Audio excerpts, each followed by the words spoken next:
This podcast is brought to you by BestBonobos, the AI-powered platform that helps you sell your small business yourself.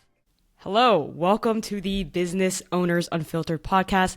I'm your host, Leja Chang, and today we have a wonderful guest here. Our very first episode. Welcome, Elias Crum. Thank you, Leja, for having me on the podcast.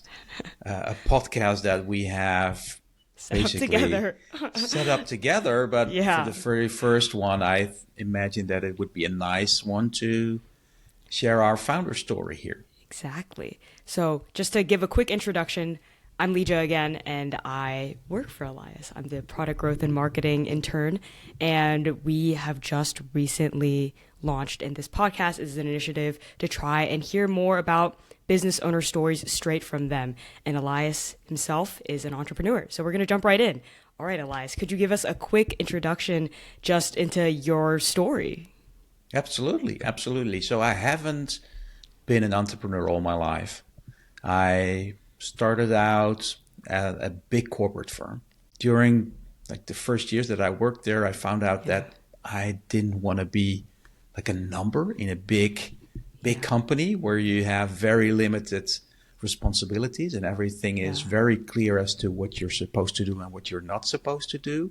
So I started working for some smaller companies, and back in 2011, I actually started my own company. My company, which was Marketing Guys. So the Marketing Guys was a marketing technology. I built that up from the ground up. So started basically on the attic. Fast forward, back in 2024, there were 15 people. We had customers everywhere on the world. And you had some 15 years of experience. Also started some other companies in the meanwhile and sold those companies. One day, my best friend passed away. We had just done a road trip from Vegas down to New Orleans and then up through Atlanta. That's a dream road trip, Extreme road trip. And a couple of weeks later, he turned ill and he passed away, unfortunately, back in 2023.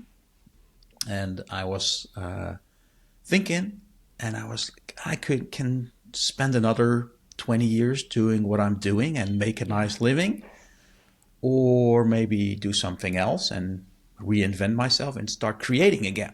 Throughout your various experiences then, starting up companies and selling them, what was the pattern that you were noticing that kind of got you to spark the idea of starting BestBonobos? Well, first of all, when the idea came of selling that company, of course, I did what other entrepreneurs do. Like you ask in your network, friends, family, business club, country club, whatsoever, hey, I want to sell my company. How did you sell your company? You just ask friends that you know. And they said, well, I know this and this guy. He's a broker. You can hire him and they can do this, or a brokerage firm or an M&A firm. So I basically invited 3 of those M&A firms into the office and asked them to do a presentation and basically asked for a proposal for them to help me sell Marketing Guys. So my question to them, because they had a lot of questions to me, and of course they wanted to sell the company because it was actually a good company to sell, but I had a lot of stuff in order. I knew my processes, and I had every detail of every contract in order. We had a lot of recurring customers. So if you have recurring revenue, that's good for value, right? So I asked those brokers, like, hey, why would I hire you? I asked all 3 of them.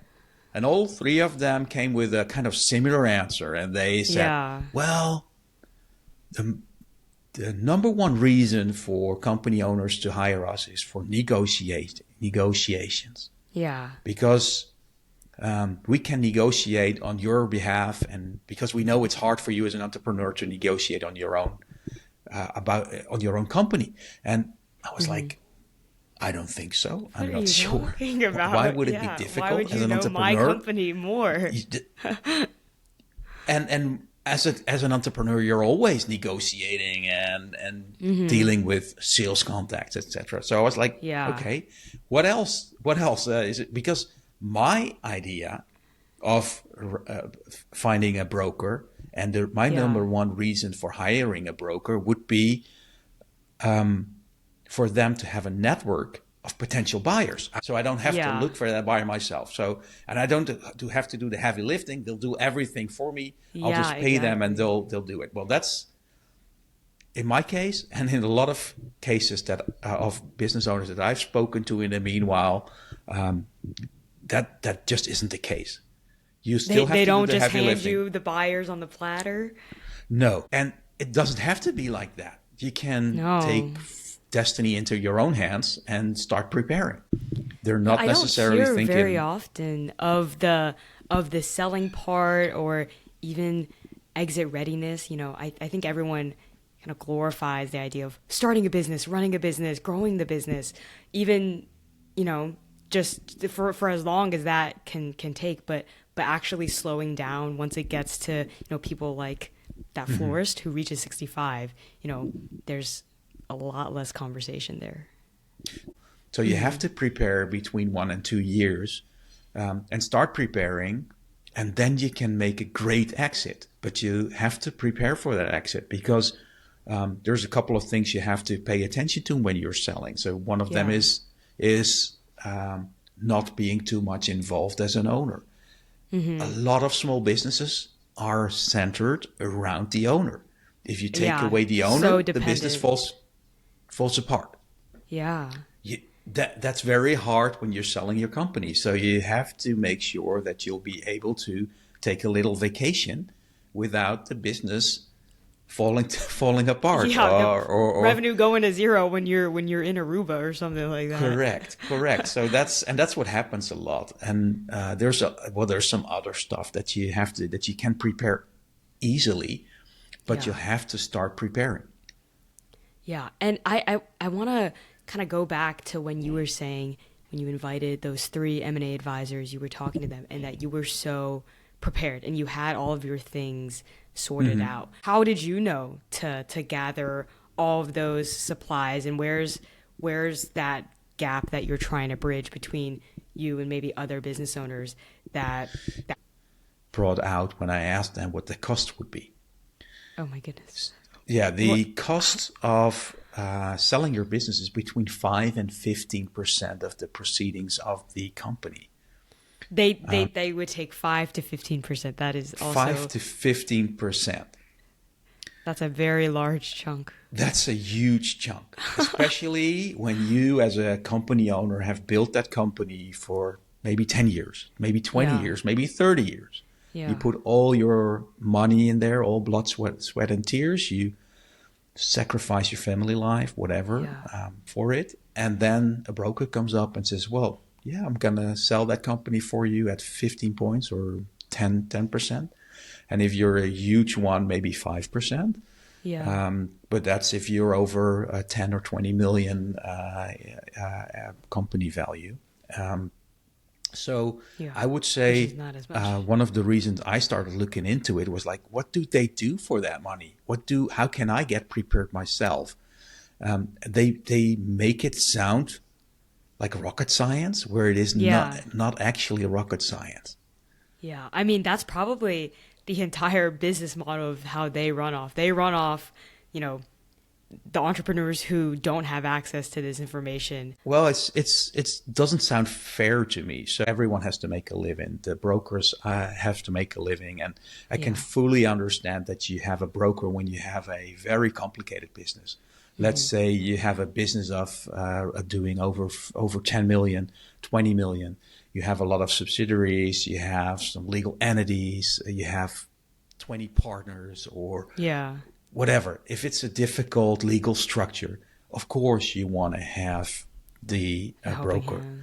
Yeah. helping hand, legal help, etc. But 90% of businesses do under 5 million, have a pretty straightforward business model, and are just an LLC or a sole company. So Yeah. they are not that difficultly organized. And for those companies, we invented or we launched BestBonobos, because that's where I think fairness comes in. Those people can really, if they put some effort into it, and it's, by the way, it's the same effort you have to put into working with a broker. They won't Yeah. tell you that, but in the end, of course, the In the end, broker is not you're finding gonna. the same information. Absolutely. So you'll have to, if Yeah. you hate looking for that information, the broker is not going to look for it, right? So you still have to Yeah. help him out, and you still have to find those contracts, deliver all the files, etc. We are just helping you in a very structured way.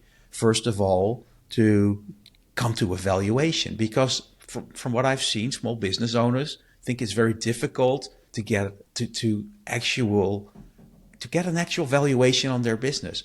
I Yeah. was down in Chattanooga down in November, and we walked Yeah. into a coffee shop, just a family-run business.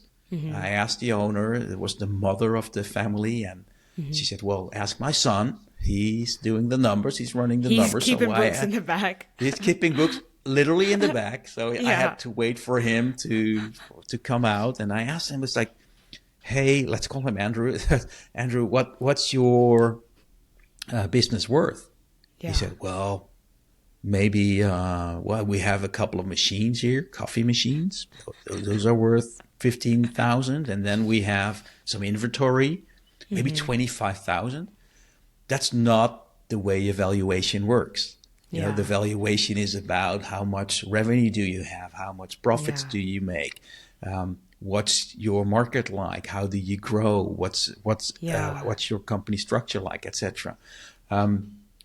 But when they sell, those small companies, they either go to a broker or they put their business on a marketplace, like a biz buy sell, which Yeah. Those is fine. You can. online. Some don't know any better on how to properly showcase their business. Exactly. And that's where we think we can help them, because all businesses have some kind of bookkeeping software or a bookkeeping company that does that for them. So you'll always have at the end of the year, you have to deliver something, even for taxes, etc. So it could be in all kinds of simple format, but it could be fresh books or whatsoever, a kind of accounting software or whatsoever. So the basic numbers will be there. So what we have developed with the help of AI, we have developed a valuation engine, which basically looks at that file. You just upload the file, and it could be an Excel file or a PDF or a Word document whatsoever. Yeah. Put it in there. It will look at that. It will ask you a couple of additional questions, and then it will come up with a company value plus an action plan, because it will say, hey, this is what you're worth now. But given the fact that you want to sell in a year or two, Yeah. these are the 20 tips specifically for your business that help you to improve the value. So you're customizing to what Absolutely. the owner is Absolutely. looking for. Absolutely. And because we're so confident in this solution, we're offering this particular part for free in the free trial. So there's a 7-day free trial.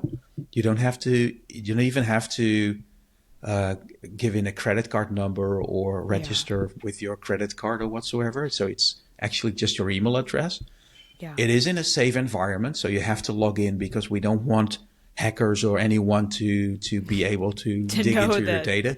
Yeah, No, it yeah. needs to be safe, right? So it's a two-factor. It's very very safe. You'll upload it to the platform, answer a couple of questions, and your valuation will be ready within 5 minutes. 5 minutes. Yeah, it's just you upload the files, a couple of additional questions, and Yeah. AI will do the work for you. It will explain how it comes to that valuation, and you'll know a rough number, or it's actually a pretty precise number. It's going to give you a range, what your company is worth. And that's where the journey starts, right? Because once you know what it's worth, you might want to sell and you want to start building that sales brochure. Because even if you don't have a broker and you want to sell through a marketplace, you still need some kind of document that you can hand over to showcase to your potential buyers. So there is one included in the platform. So that's a sales brochure, as we call it, generator. Yeah. It fully generates a 10-page brochure in Word, which you can download and adjust if you want to. But it also generates a one-pager. And that one-pager is an anonymous piece, because you don't want to put your business for sale with your name and everything on it, because you don't want your customers to know that your company is for sale, for example. So if you're going to put it on a marketplace, it's going to be a very generic, anonymous thing, but it is going to point out the highlights. So that's also included in the platform. Yeah. So with that entire sales process, how end to end are you guys? You get the action plan, sales brochure, one pager.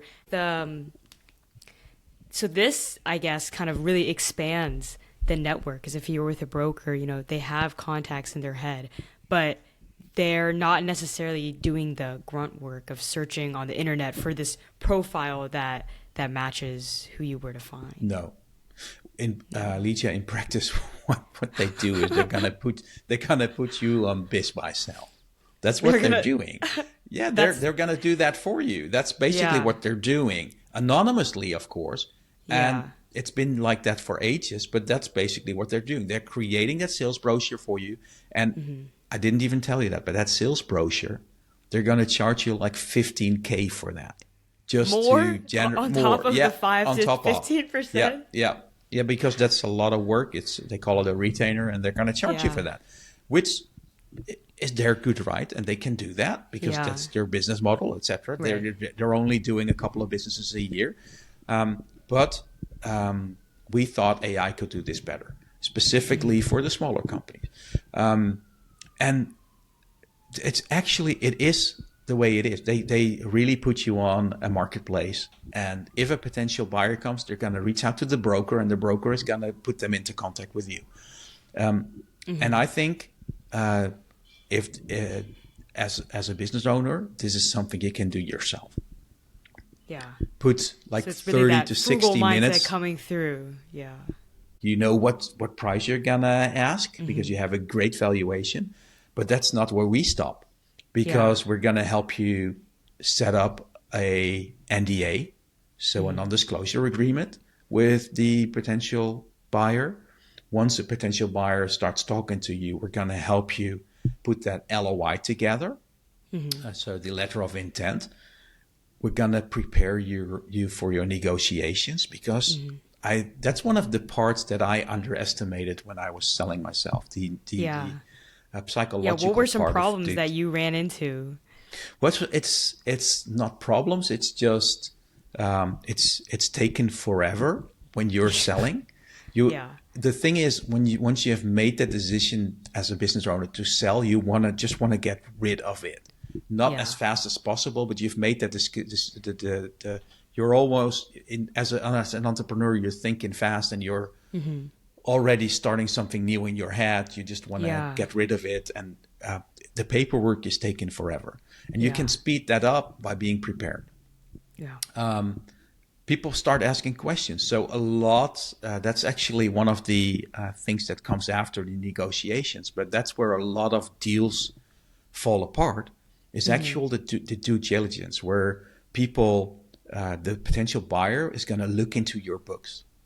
So Lydia, just imagine what happens. So someone comes to you and says, hey, I'm going to buy your business based on your sales brochure. And every entrepreneur is always too enthusiastic about his price. They're optimistic, right? So they're like, my business is worth way more than it's probably, but they, in their head, it's worth a lot. So if you don't prepare well and you didn't do a good valuation, let's say you're asking for $2 million, and based on what you're telling them, they say, well, that seems like a fair number, let's head into discussions here. So you're signing the NDA, you're signing the letter of intent, and then they're digging into your data room. And we're offering a full data room, a structured data room, where we have a structure there which helps you to prepare for every single document that you need. Yeah. You can upload it there. We're going to help you. We're going to guide you. We're going to tell you which document needs to be where, etc. But that's where it falls together, because let's say you talk to someone and they're offering you 2 million for your business. 2 million. Okay. And you're like, oh, 2 million. That's a new home.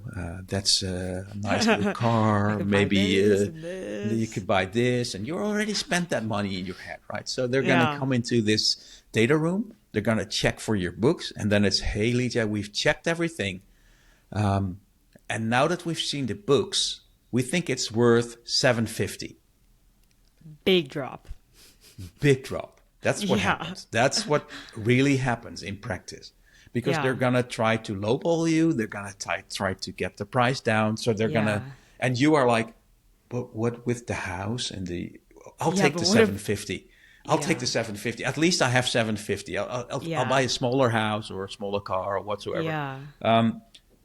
So you can avoid that by preparing your data room, by preparing your, having everything in order before you start negotiating.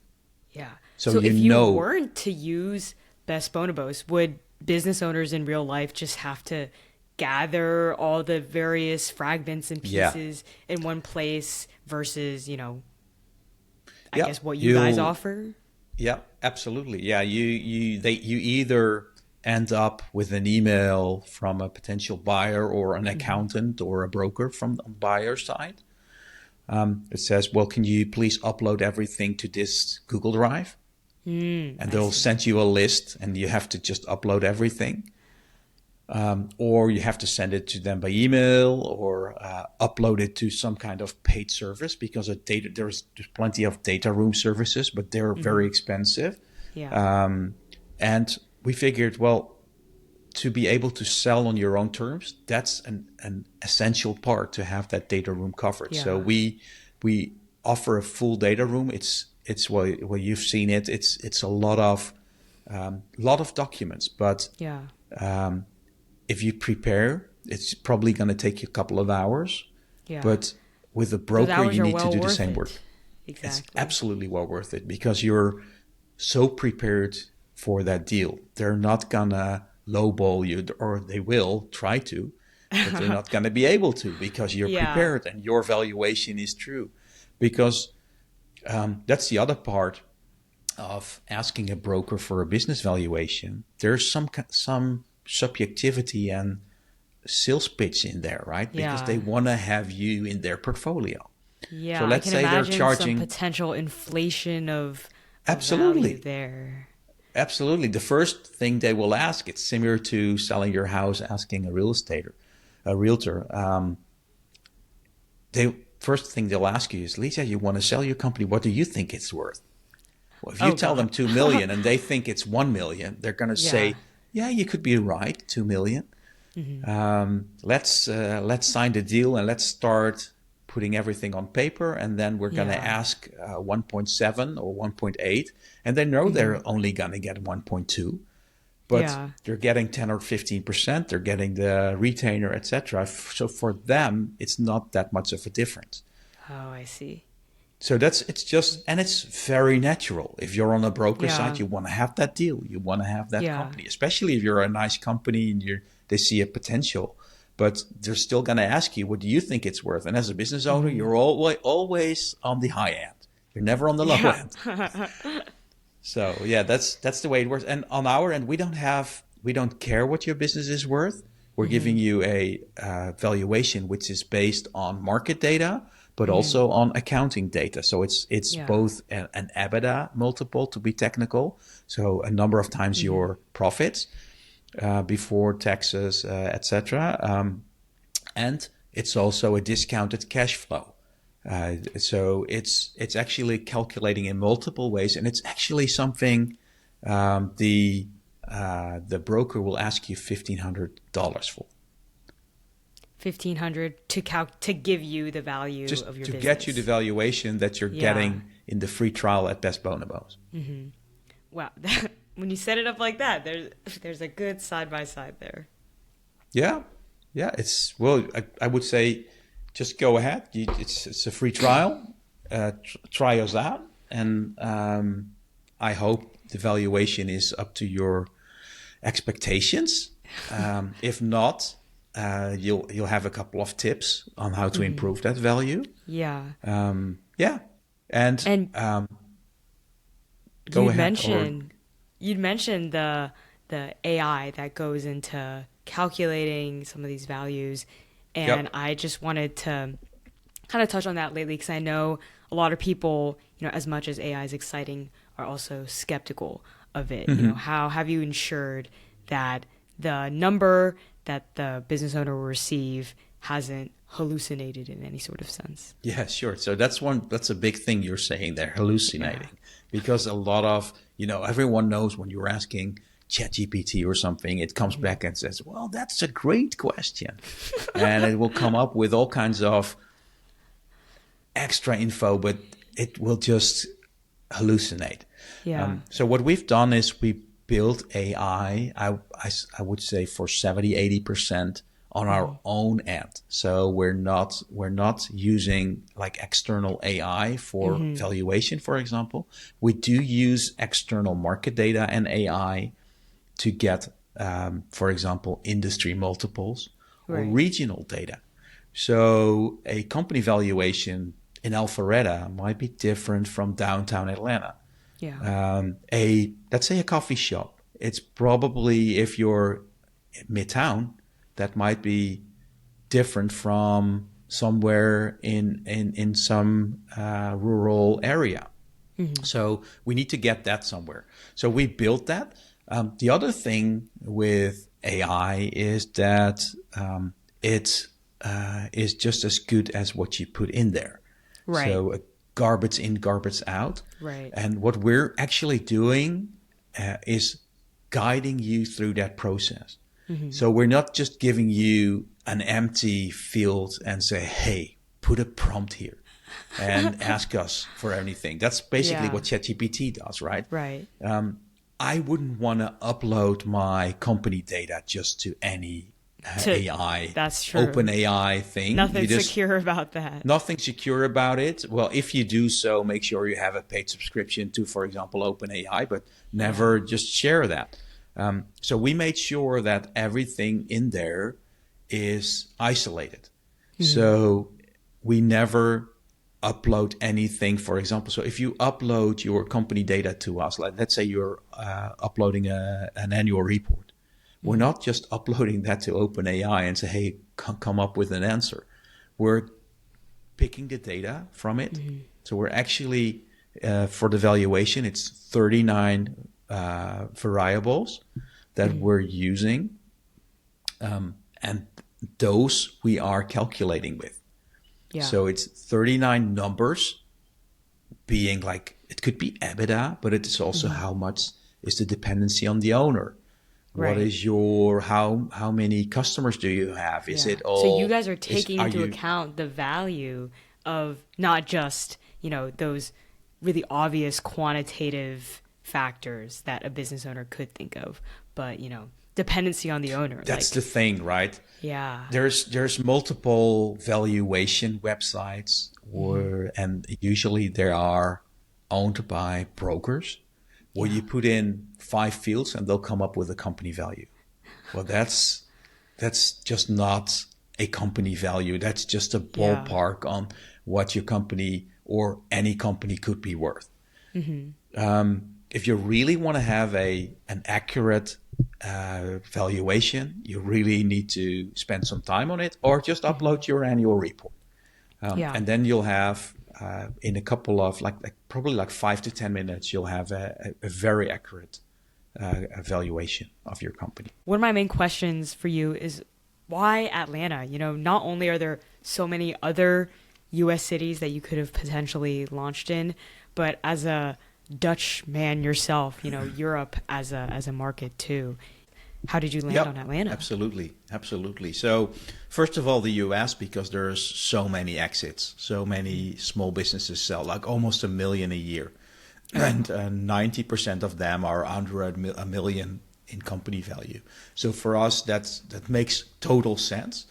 Yeah. Americans love to adopt new technologies. It's a disruptive product. So that's why we chose to launch in the US. Mm-hmm. Why Atlanta? Well, you'll be surprised with how many Dutch companies are based out of Atlanta. You'll probably see Randstad, which is one of the biggest there, but there is multiple other Dutch companies, and the entrepreneurial spirit and the number of just small businesses you have in Atlanta is huge.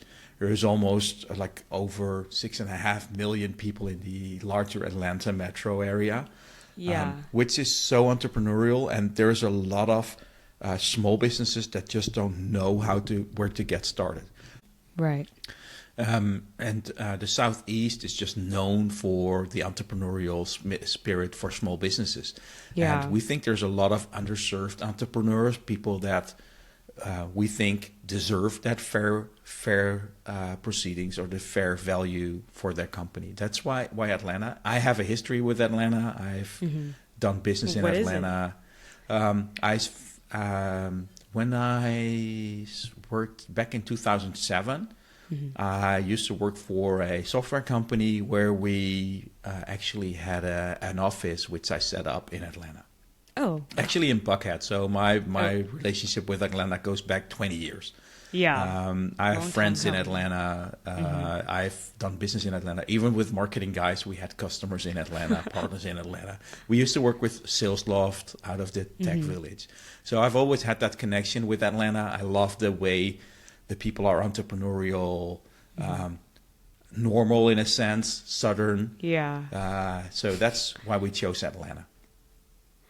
That's awesome. You know, I think Atlanta is definitely an up-and-coming... There was actually this thing on social media recently where people talked about Tier 1, Tier 2, Tier 3 cities, and Atlanta was not in that Tier 1. But you're so right. There are so many new business ventures that always come out of... I love Atlanta. Come out of the city. And it's different every time I come. Like I visit it like probably 5 times a year. But every time I enter Atlanta, there's something different. It's always, I mean, especially that's what people say. With the weather, with the Beltline, there's just so many different things. I love the Beltline. Yeah.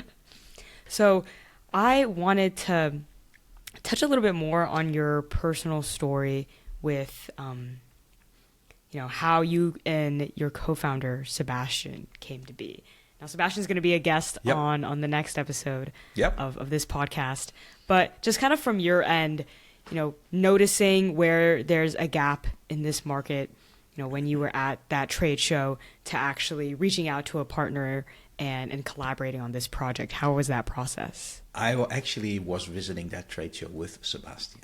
Oh, with Sebastian? Yeah, absolutely. Yeah, so that was kind of where we got together. So Sebastian owned a staffing agency. He still owns it. But he doesn't have an active role in it anymore, so he's a shareholder. And that company was a customer of Marketing Guys. So he used to be a customer, and we rented office space in his building because that staffing company was in a big building, and we happened to have a part of that or rent a part of it. So that's how I knew him. After selling Marketing Guys, Sebastian came up with an idea. He was similar, like exploring like I did, and he came up with an idea for a software, like an app for e-commerce founders, so web shop owners. And he called me. He's like, you know marketing. I know how to build this, and I know how to get this together. I know the e-commerce people. Let's explore this. And we started talking, and that's why I said, well, there is a trade show on web shops, like a specific trade show for web shop owners in the Netherlands. Let's visit this together. And that's where we started, like we did with in Atlanta with business owners. We started talking to e-commerce, like web shop owners. And we found out that they are on very tight budgets and they're never going to spend anything on an app. We found that out within 2 hours, and we were like, well, this is not a good idea. But then we saw that broker who was specifically into selling e-commerce, like a Flippa.com, the marketplace, and the broker. But they were very local in Europe here, and they were selling like web shops. Do you want to sell your web shop? Go through this platform. And that's where we came together, and we looked at each other and we said, well, this is an idea. If we could just improve that process, that business model, we could have a very disruptive product. And so noticing that could be an entrance in, when you guys kind of went home, maybe searched online if something like this already existed, you know, were you surprised that it didn't? Yeah, we were pretty surprised that it didn't, because we could find a lot of like websites where they give you like a rough estimate of your company value. Doesn't go further than this, and it's people overcomplicate the selling of a business, the process of selling a business. So it wasn't there. We listened to a lot of podcasts. I've listened to podcasts in which I heard the owner of Acquire.com sharing his founder story, and I was like, well, he had a similar idea to the one I said before. It's like, I don't want to have an hourly based business anymore. But in the end, he explained in the podcast that there's a lot of consultants. They have like, I think 150 or 200 consultants is what he shared. So he still has this hourly based consultancy business. Whereas I think, well, given where we're now with AI, this can be done better by AI than by a broker in some parts. And that way you don't have to have that kind of back and forth too with you already know what questions the brokers are going to ask. Yeah, so absolutely. That's put directly into the platform. Yep. And I wanted to touch on, you know, having explored different avenues throughout your life, and, you know, what's fueling you to kind of run this business. And I know that you and Sebastian both have families, you know, other obligations in life. Like, how do you prioritize and decide to put your blood, sweat, and tears into something new again? Yeah, absolutely. So that's a good question. I've never done anything for the purpose of money. I think that's important. You shouldn't start a business just solely to make money. You will make money if you're doing a good job. You will make more money than you'll probably make when you're working for someone, but it shouldn't be your purpose. And I have like a motto in life in which I say, well, don't worry about tomorrow. So if you feel you can do something, you should go for it, and you should do what you like, what you love. And that's when you will start making money in the end. Too many people spend hours on jobs and spend hours they only get once in their lifetime on jobs where they're not happy. They're just sitting in office spaces. And I think it's life is too precious to be spending in cubicles and office spaces and doing stuff you don't like to do. I mean, I preach that as well, especially about to graduate college. You know, you don't want to, you're so scared of the life you're about to enter, but knowing that a lot of people, you know, you don't have to have it figured out, you know, from things the will be beginning. okay. It's constant. Yeah. Don't worry about tomorrow. I like that motto. Okay. Well, we are wrapping up on this podcast episode now. Again, thank you so much, Elias, for sharing your story about BestBonobos and how it all came together. If you guys want to tune in to later episodes of the Business Owners Unfiltered podcast, we have some exciting ones coming up. And before this ends, do you want to share one last final message to the viewers here?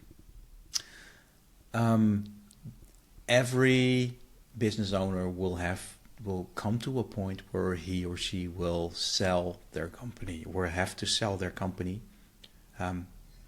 Start preparing. Be prepared to sell your company, even though you might want to sell in years or not even thinking or seeing that point yet where you're selling, but start preparing. Because if you prepare early, it makes it all easier in the end. Awesome. Yep. Well, thank you so much, and appreciate your time today. Yeah, absolutely. So people can always reach out to me on LinkedIn. So should they want to know more, of course you can do the free trial at bestbonobos.com, but should they want to know on a personal level or on a business level, should they have questions, connect to me through LinkedIn, and I'll be happy to answer your questions. Yes, he's very excited. He wants to hear all about the small business owner stories directly from you. Absolutely. Head over to bestbonobos.com to learn more. With Best Bonobos, you can sell your business simply.